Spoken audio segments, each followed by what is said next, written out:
Hey guys, just taking a look at a hot water tank here, and of course we've got the white 636 pipe, and you can see it's got the black adhesive on it, the glue that melts the joints together. And you come along the old basement here, and unfortunately, look at that. It's never been attached. Somehow that let go. This may be because of the label still on it. So is this stuff really good? Because it's the proper 636 stuff, but that let go. Is this common, guys? You tell me. I've never seen it. So we'll have to see what happens, eh?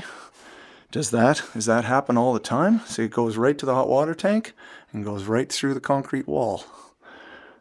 I'll have to see about that, how much carbon monoxide we've been breathing in this house.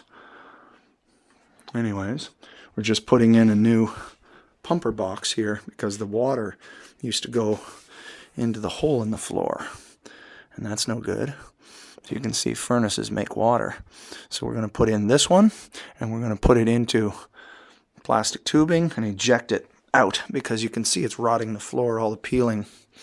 And so that is going to come over here into the wash tub. So we're going to have to bend this down so it doesn't pour all the way out here. Have to bend it down so it comes over here. Anyways, guys, I just wanted to bring that to your attention. Does 636 glue work? SAN 379 out.